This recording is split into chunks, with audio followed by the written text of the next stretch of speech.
So hey guys, welcome back to my channel. आज हम बात करने वाले हैं अपनी लाइफ के बहुत ही इंपॉर्टेंट टॉपिक यानी कि रिटायरमेंट के बारे में। रिटायर होना तो सदियों से चला आ रहा है, इसमें कोई बड़ी बात नहीं है। मैटर ये करता है कि आप फाइनेंशियल फ्रीडम के साथ में रिटायर होते हो या फिर पैसों के लिए अपने बच्चों पर डिपेंड हो जाते हो। और इंडिया में ज़्यादातर लोग यही करते हैं, वो रिटायर होने के बाद अपने बच्चों पर डिपेंड हो जाते हैं, जिससे कि घर में फाइनेंशियल प्रॉब्लम स्टार्ट हो जाती हैं। और इस सब का सबसे बड़ा कारण लैक ऑफ फाइनेंशियल नॉलेज है, क्योंकि इस बारे में हमें स्कूल या फिर कॉलेजेस में कुछ भी नहीं सिखाया जाता और इसीलिए ज़्यादातर लोग इस बारे में अवेयर नहीं होते हैं। और इसलिए लोग सोचते हैं कि फाइनेंशियल फ्रीडम के साथ तो सिर्फ वही इंसान रिटायर हो सकता है जो कि गवर्नमेंट जॉब करता है। प्राइवेट जॉब वालों को हमेशा पैसों के लिए इधर उधर भटकना पड़ता है। अगर आप लोग भी कुछ ऐसी ही सोच रखते हैं तो मैं आपको बता दूं कि आपकी ये सोच बिल्कुल गलत है। Because every person become financial free after retirement, और ऐसा बिल्कुल हो सकता है। इससे कोई फ़र्क नहीं पड़ता आप क्या काम करते हैं और कितना कमाते हैं। और इस वीडियो में मैं आपको एक ऐसा रूल बताने वाला हूँ जिससे कि हर एक आदमी फाइनेंशियल फ्रीडम के साथ में रिटायर हो सकता है। और इस रूल का नाम है 30-30-30 एंड 10 रूल।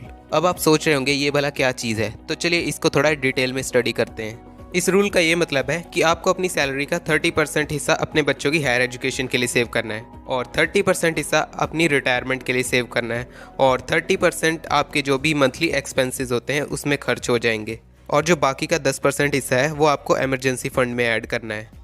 लेकिन इस सब के बीच प्रॉब्लम ये है कि हमारे देश का इन्फ्लेशन रेट इतना ज़्यादा है कि अगर आप सिर्फ सेविंग करोगे तो आप अपने आप को गरीबी की ओर धकेल रहे हो। अगर ऐसे में आप अपना पैसा बैंक या फिर एफडी में रखना चाहते हो तो आप बिल्कुल गलत हो। ऐसा कर कर आप लॉस में जा रहे हो। तो इस इन्फ्लेशन से बचने का सिर्फ एक ही तरीका है, जो कि है इन्वेस्टमेंट। अब बहुत सारे लोग सोचेंगे कि इन्वेस्टमेंट तो बहुत ही रिस्की होती है, तो मैं आपको बता दूं कि इन्वेस्टमेंट तब रिस्की होती है अगर आप किसी और के कहने पर करें और बिना सोचे समझे किसी भी चीज़ पर पैसा इन्वेस्ट करें। तो आने वाले वीडियोस में हम इन्वेस्टिंग को डिटेल में स्टडी करेंगे। फिलहाल इस वीडियो में हम आपकी रिटायरमेंट प्लानिंग के बारे में बात करेंगे।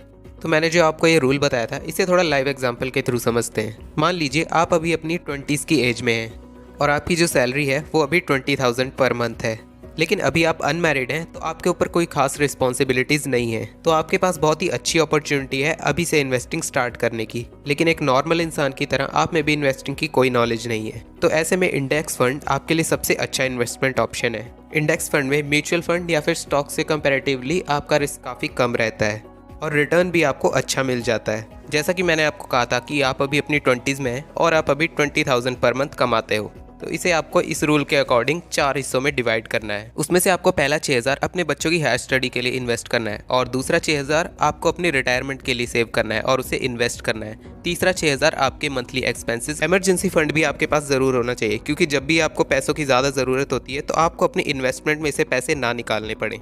अब बात कर लेते हैं कि आपकी इन्वेस्टमेंट स्ट्रेटेजी क्या होनी चाहिए। पहले बात कर लेते हैं जो आपको अपनी बच्चों की हायर स्टडी के लिए सेव करना है और उसे इन्वेस्ट किस तरह करना है। जैसे कि अभी आपकी एज 20 की है और आप 24 या 25 की एज में शादी करते हो, तो उस हिसाब से भी देखा जाए तो आपके पास अपने बच्चों की हायर स्टडी के लिए इन्वेस्ट करने के लिए टोटल 15 साल हैं। ये मैंने मिनिमम लिया है। अब जैसे जैसे आपका अपनी जॉब में एक्सपीरियंस बढ़ता जाएगा वैसे ही आपकी सैलरी भी ज़रूर बढ़ेगी। तो मैंने जो आपको 6,000 रुपये पर मंथ इन्वेस्ट करने के लिए कहा है उसे आपको हर साल 10% से इंक्रीज करना है। और आप जिस इंडेक्स फंड में इन्वेस्ट करते हो वो हर साल आपको 16% का रिटर्न देता है, जो कि बिल्कुल एवरेज रिटर्न है। और आप 15 सालों तक इसी स्ट्रेटेजी के साथ में इन्वेस्ट करते हो तो आपके पास 15 साल बाद होंगे 69 लाख से भी ज्यादा, जो कि आपकी बच्चों की हायर स्टडी के लिए इनफ है। और इस तरह आप अपने बच्चों की पढ़ाई के खर्चे से टेंशन फ्री हो सकते हो। तो अब बात करते हैं कि आपको अपनी रिटायरमेंट के लिए किस तरह से सेव करना है और उसे इन्वेस्ट करना है। यहाँ पर भी आपको बिल्कुल सेम स्ट्रेटेजी यूज करनी है और आपको अपनी 6,000 की इन्वेस्टमेंट को हर साल 10% से इंक्रीज करना है। और यहाँ पर भी आप अगर सेम स्ट्रेटेजी के साथ में इन्वेस्ट करते हो और आपको आपका इंडेक्स फंड हर साल 16% का रिटर्न देता है और आप अपनी 50 साल की उम्र तक यानी कि 30 सालों तक इन्वेस्ट करते हो, तो आपके पास टोटल होंगे 9 करोड़ से भी ज्यादा रुपए। और आप 60 साल की उम्र में रिटायर होने की बजाय 50 साल की उम्र में ही रिटायर हो सकते हो, वो भी फाइनेंशियल फ्रीडम के साथ। अब आप सोचेंगे कि आपके 9 करोड़ रुपए कभी ना कभी तो खत्म हो ही जाएंगे, तो मैं आपको बता दूं कि आपको अपना पैसा इंडेक्स फंड से निकालना नहीं है,